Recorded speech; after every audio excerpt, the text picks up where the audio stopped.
Welcome to Heart Snuggles. We're so happy you're here today. And today I brought a guest from Bali. So go ahead and introduce yourself. Hey guys, yeah, thanks for having me on today. My name's Mikele Kuhar. I'm a one of the partners here at Yogi Lab, which is an online personal development company that over the years we've brought a lot of older modalities to the modern world. We have an online platform, Spiritual Hustlers Club, which is dope. We got six coaches in different industries all coaching there. Me personally, I coach on fitness. Outside of all of that, I'm a men's coach.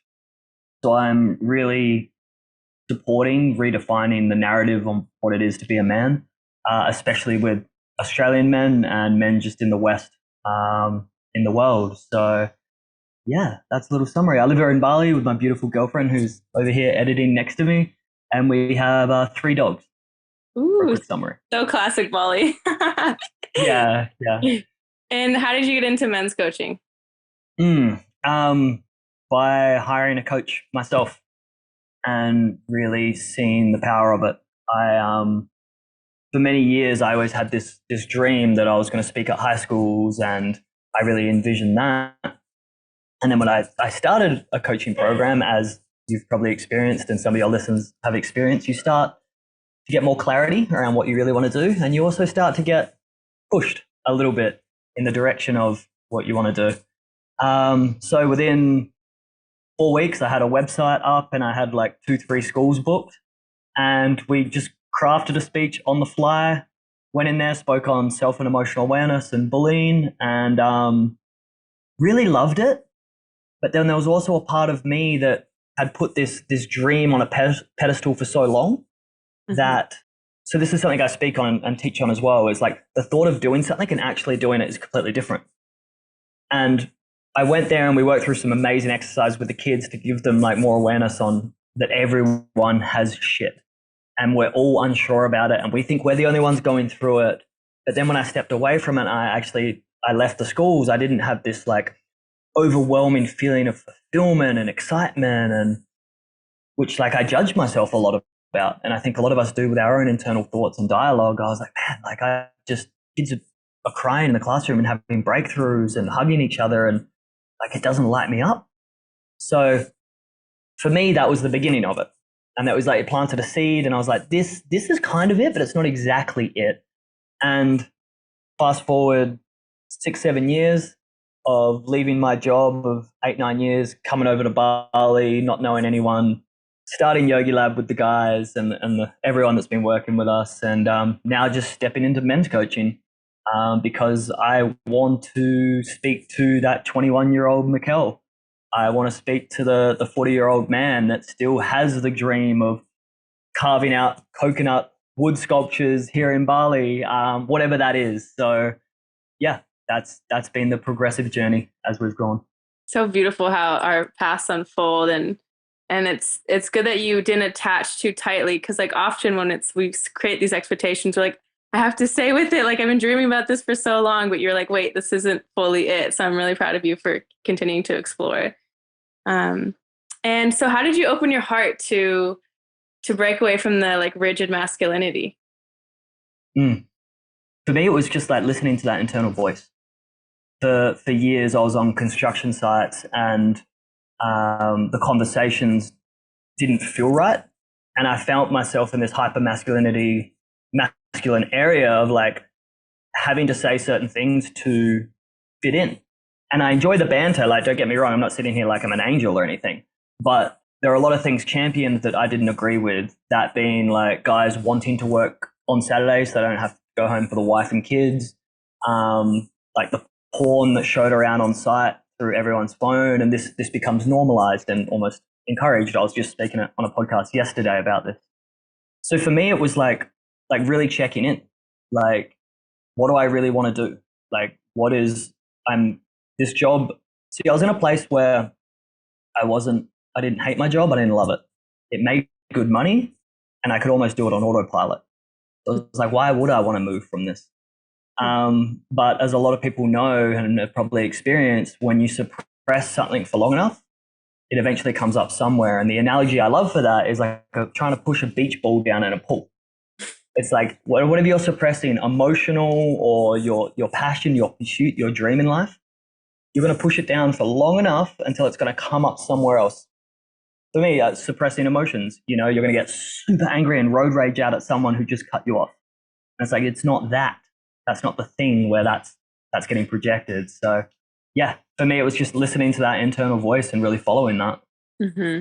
Yeah. And so when you started to realize your emotions, like you just said, for instance, that example of projecting, how did you start to go inwards and figure out where the root of that was? In the road rage example, or Well, just like I guess in life, like how can a man start to like understand that process? yeah, um, one of the biggest things is like in the States, 85% of men have been reported through studies to not have a best friend they can confide in.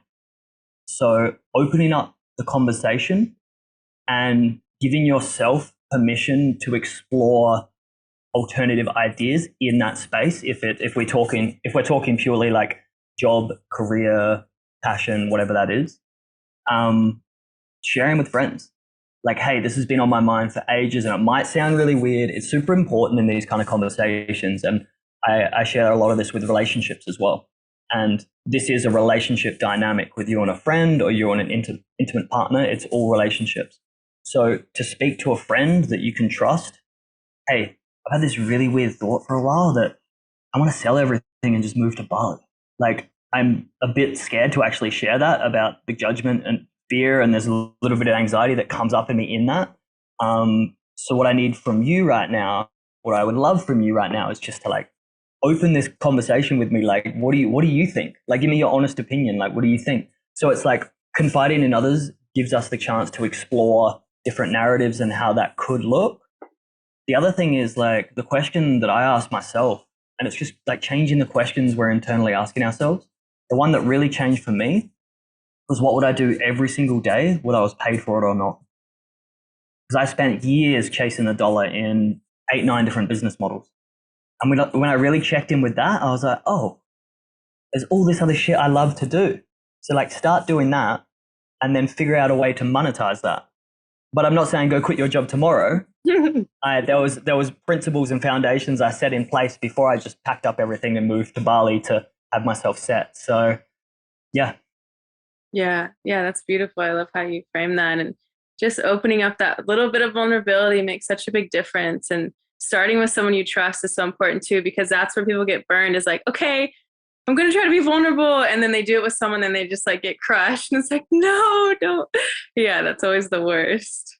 The thing is with that as well, like especially in men, like I could share something like that and it's like it gets tossed to the side as banter or joked about or something. Like you need to fucking own that. Like if you're going to share that with someone, and that's one of the things when I came over here, everyone asked me, what do you want to do?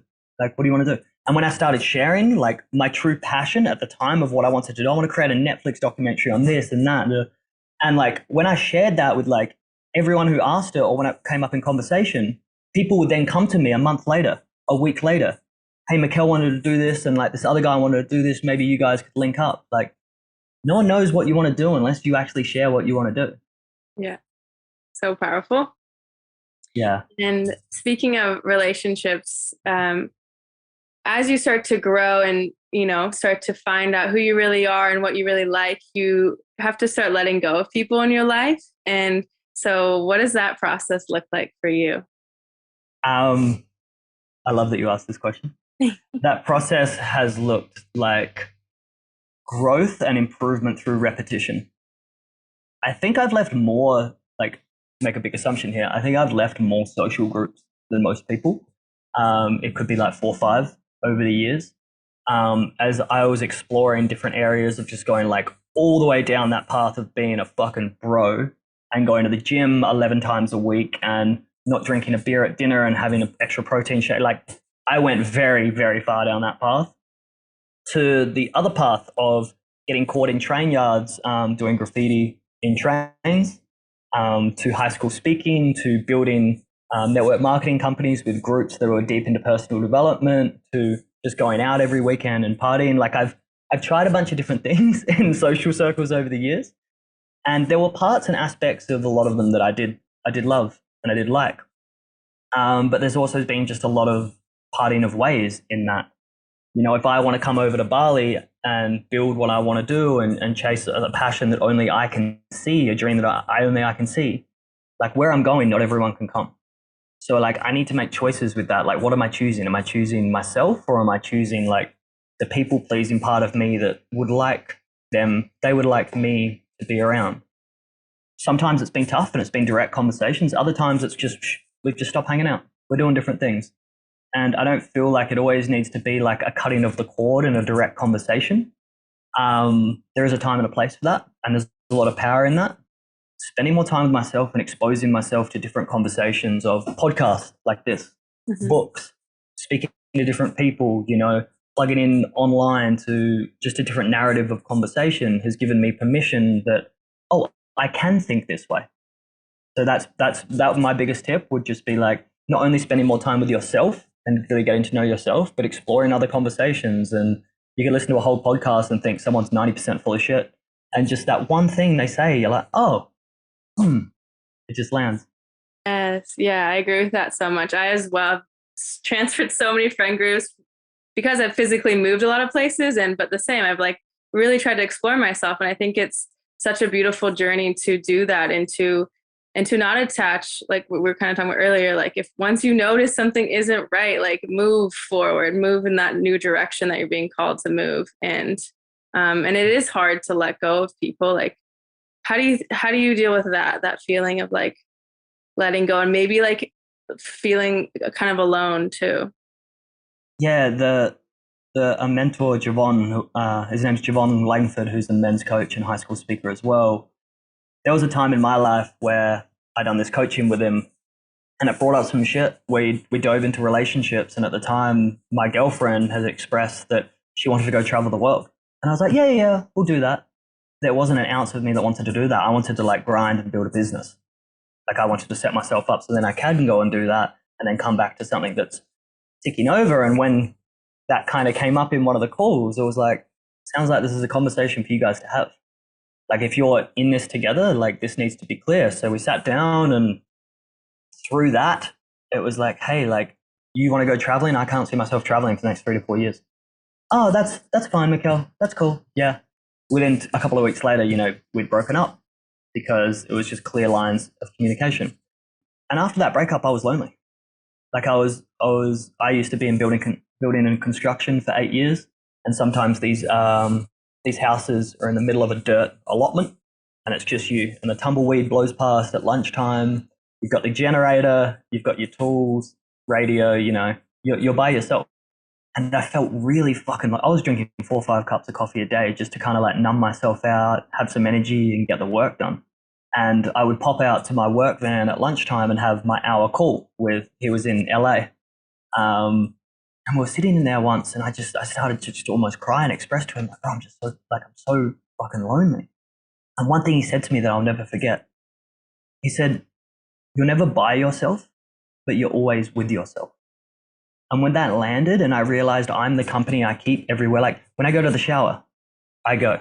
When I go to bed, I'm taking myself there. When I go to work, I'm taking myself there. So he's like, this loneliness and this sadness and things coming up, it's like it's a chance for you to really understand yourself more in that. And as a lot of us have gone through breakups, especially the first couple when we're younger, it's the end of the world.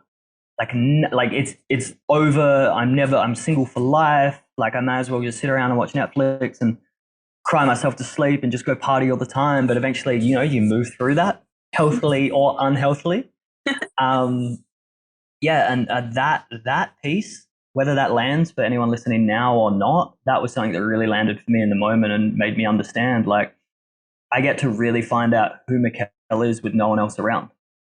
Yeah. And build like a friendship with yourself. Like that happened to me too. Not the same words, but, you know, just realizing like, wait, like, why am I not friends with myself? Like, why don't I enjoy my own company? And going on that journey, it's uncomfortable at first, but then it becomes beautiful to like, because it pushes you to really discover like what you like and what you are passionate about. And why do you have these thoughts in your head and all these things? So yeah, I don't even think I wouldn't agree with like it's just uncomfortable at first. Yeah. Like there's forever stages of uncomfortability. Yeah. As you rediscover new things, especially if you've done any like shadow work, you're like, oh, like getting direct feedback, like through sometimes you can do some authentic relating exercises and you get some genuine feedback to someone's from close to you and you're like, oh shit, I've low-key been having this feedback for years. And then it lands, you're like, okay, this is uncomfortable. Very right with that. The discomfort will never go away, but you find a bit of comfort after the discomfort, I guess, in that initial phase. So you said authentic relating. What is that? Authentic relating to me, and this is just how I'm going to articulate it right now, is completely present in the moment with no pre-organized, pre-constructed agenda or way you want to speak to someone.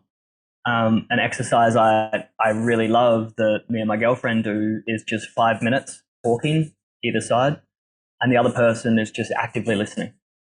There's no justification, there's no excuses, there's nothing. And they just get to talk for 5 minutes. Whatever's coming up. It's not like, okay, we're going to sit down in 10 minutes. I'm going to like get my dot points. I'll make sure like all my arguments are correct. And like, I really want to express this. It's just like, sit there. Sometimes nothing is expressed. It's just eye contact for like 3-4 minutes. And sometimes that's exactly what we need. So authentic relating to me is just like dropping in, just being super fucking present with someone and letting come up whatever comes through in that moment.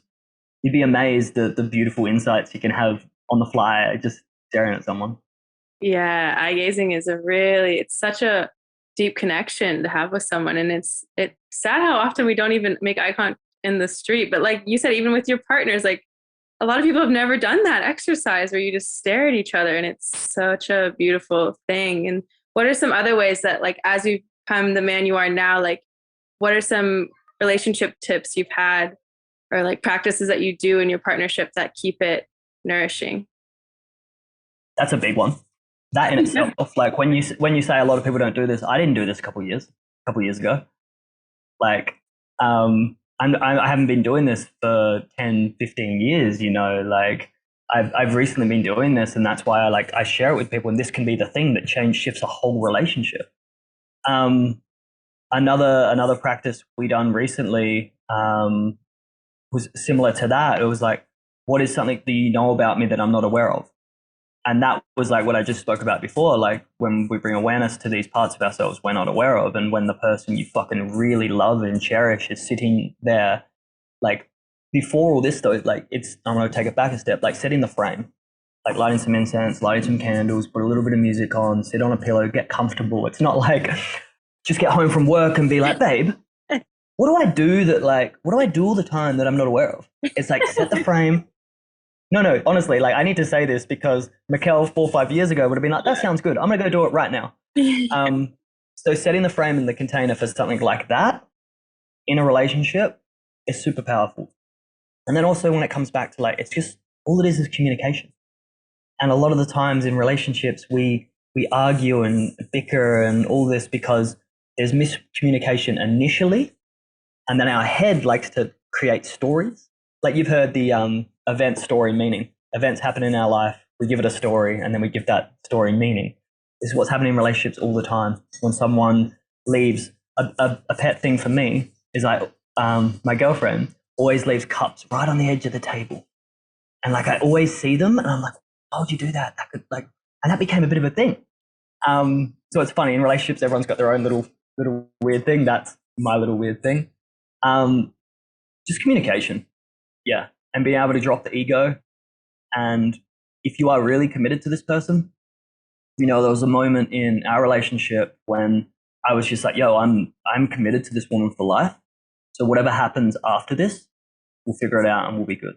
Mm-hmm. And once you go through that cycle of expressing yourself a few times, you start to get used to the patterns and how that's going to throw. And knowing once you get through this conversation and this emotion, whether it's me, it's you, whatever's coming up, we're going to be good. Yeah.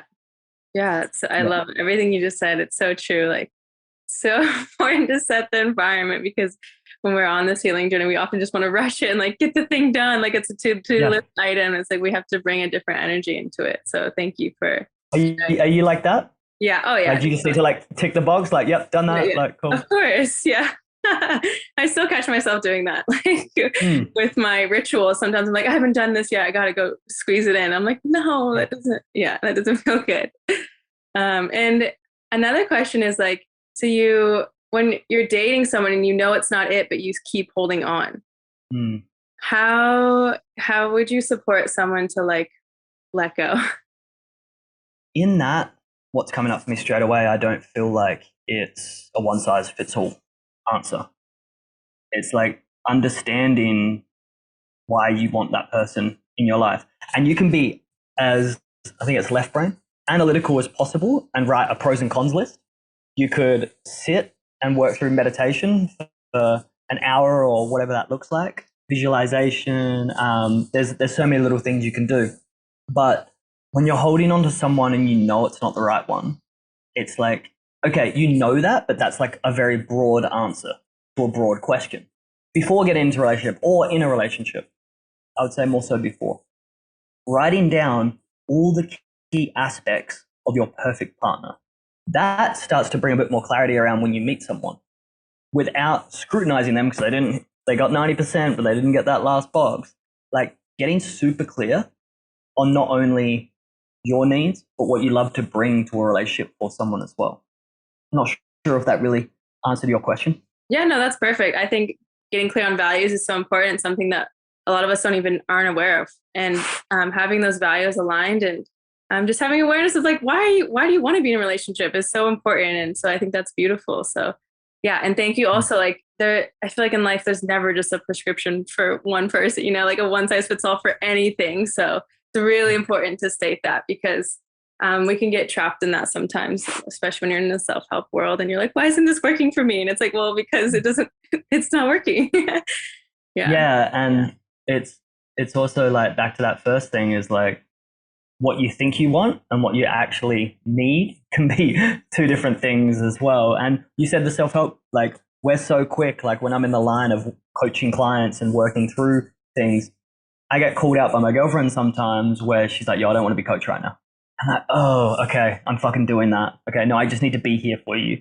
So if you are in that space or you've just read a book and you feel like everyone else needs to hear about it, like patience, time, everyone's at where they're at, Yeah, I'm also a coach, and so I find that too. It's like I got to switch that hat off sometimes, and it's definitely hard to turn it off and and have those boundaries. And it's really important to establish them and have that clear communication, as you were talking about too. It's like it's okay if like you make that mistake, but your partner needs to also speak how they're feeling too to help you. I would love to hear what your advice would be in if someone's with someone and they know it's not the right person for them.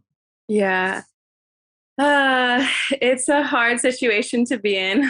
That was me in my last relationship. And I was like, why am I doing this to myself? Like, why am I, I'm holding on to what I thought it was going to be. I'm holding on to like that one good moment where I saw the future and I'm realizing like, it's not working. Like we've tried all these things and it's not working. And so to me, it's like sinking in with like, what am I still holding on to? And what am I afraid of as well as for letting go and like it's just always asking yourself questions too.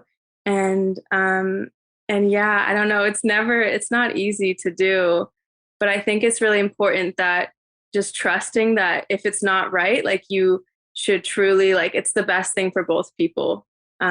If you're not fully in it, or if you can feel they're not fully in it, like having these conversations and having an open dialogue, like talking about these feelings that you're both having and having to make that hard decision if it's not right, because holding on and dragging it along is just, it's creating more pain, I find, when I was doing that. And so just trusting to let go and that something better is going to come. Yeah, I appreciate you sharing that. The thing you touched on right at the start, I think that's super important, just in case anyone missed that, is the expectations.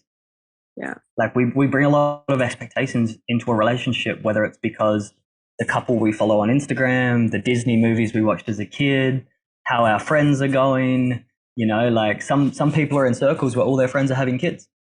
And all of a sudden it's like almost like this unspoken expectation of like, well, like we're all doing it. Like, and then that can get projected onto the partner and like, yeah. So expectations is an absolutely huge one. Yeah. You hit a good point on that. Yeah, it's hard too. And then it's like, well, and then you have, it's not just your own, then you have family that it's like, you can't be alone. Like, don't be alone. Like it's not just yourself you're battling. It's a lot of people. So support, I think support is another huge thing. Like leaning on whether it's a therapist, a coach, if you have a supportive friend group, and having them there so you know you're not alone in the process. And yeah, but really listening to your intuition, I think at the end of the day, like it's so important to trust that, even if it's super, super, super hard decision. Mm. And a last question I want to ask you is about how have you been handling all this unknown that's been happening in this world? Mm. It's It's a big one. the fact you asked that now. No, I feel a lot more comfortable to ask this now than like a few weeks ago. Yeah. So a few weeks ago, my girlfriend and I got dengue fever, which is a mosquito transferred virus disease, a lot in the like tropical parts of the world, and we tested positive for corona at the same time. Whether we actually had it or not, the tests are another story. But we were just bedridden for like 2-3 weeks, and I got really sad during that time. And there were moments when I was sitting at the breakfast table and we just finished breakfast and I started crying. And old Mikele a few years ago would be like, bro, what the fuck's wrong with you? Like, why are you crying? Like, what's wrong? What's like, as men, we just want to fix shit. There's a problem. Where's the solution? Let's fix it. Done. Next. Tick the box. And from the work I've done over the years, I really understood that like, this is coming up, whether I've been suppressing this for a while or not. And this like, the analogy of when you squeeze an orange, what do you get? Orange juice. When there's a bit of pressure and all the things I love are taken away, from taking the dogs for a walk, going to the beach, gym, work, progress, like my whole life just kind of shut off. We're watching Netflix. My eyes are burning. I got a headache and my back like hurts. It's like you can only watch so much Netflix and then you're like, now what do I do? My brain's barely working. So when I had all the things I loved stripped away from me, I noticed there was a sadness in there, yearning for potentially a change of direction, or like, what am I doing? Am I really like doing the things I'm passionate about? So yeah, I went through that and allowed it for like a week and a half, like literally allowed myself to be in that space. Didn't go to the gym and push it. Because for me, a lot of the times, like I was building this exterior to protect myself, like body armor from the world. I've been going to the gym for a long time. And when I really slowed down in that and allowed myself to process through it, I got a lot of clarity around quite a few things that have been sitting there for a while. The way I done that was, and I just love giving people tangible things. So the way I done that was knowing I'm not going to be here forever, and knowing the thoughts and things coming up don't define me, but I'm just experiencing them right now. The same when I've experienced anxiety. I don't have anxiety, but I experienced it. Defining the difference between that was a solid foundation for me. And then like uncertainty, the borders in Indonesia got closed. They were forcing vaccines on people and all this kind of stuff. The uncertainty of the world and clarity, your own personal clarity, go hand in hand. Uncertainty creates lack of clarity. So all of a sudden I'm like, I'm uncertain about everything's happening. And then like the clarity of the direction of what I want to do, and like, what do I really want to do? So we can get super tangible right now and just start writing it down. Like one thing I speak to people, and this is, to me, I've done this so many times, but it's like, if you're unsure or uncertain of the world, like start working on yourself, especially in passions or job. It's like, to me, the perfect job or situation is wrapped in 3 things you love doing and 3 things you're good at. So when I went back to that and I was like, where do I want to be in 6 months? Where do I want to be in 1 year? And just like, I've mapped out 3-year goals, and then just month. Cool. Okay. What do I need to do to start moving towards them? Whether it's having conversations or whatever that looks like. So when I gave myself clarity and we were in lockdown, we set up schedules, like at this time, we're going to do this. At this time, we're going to do this. So like when you wake up every day, you're like, oh, I've got something to move to, something to do. Yeah, that was something that really helped me through those times, like having a goalpost to aim for. So you're not just doing whatever. Yeah, yes, that's great. I hear you on that too. Like as I started my entrepreneurship, I'm like, no structure, where do I go? And I'm just like, fuck, this is a lie. So like creating that is really important, I think. You're like, I have all this freedom, but now what? Yeah, Yeah. yeah, yeah. It's like, yeah, catch 22. So if Mm, someone were to want to work with you, what are you offering right now and how can they find you? cool. I hang out mostly on Instagram. So I'm at Mikele.k. That's Mikele.k. And right now I'm working mainly one-on-one with clients. By the end of the year, I'm going to be launching a group coaching program. So you can just DM me through Instagram there. And then every month I'm going to be launching a men's accountability group, which looks like we're just getting super clear. This is a free group which I bring guys into, which we just focus on the big three: health, wealth, and relationships. And it's not so much a coaching call, but like kind of like guiding. And there's a lot of space for other people to like have their opinions and share what they're going through. And it's just creating that container. Referring back to the statistic I shared earlier, men don't have that. They don't have that community. They don't have that friendship. So they're kicking off next week. So if anyone wants to be a part of that, shoot me a DM. We can see what your goals are at. And if you're really committed to it, we can pop you in one of them as well. So yeah, Beautiful. Yeah, that's the one thing I observe the most about men is I feel so bad is like us women, we've got all the women to talk to about our problems and our things. And I'm so happy. That's why I want to have you on here because like men need this. Like men truly like just need that to have that space to just chat about all these things. So thank you so much for doing this and being a change in the world. And thank you for coming on the podcast. cool. Thank you so much for having me.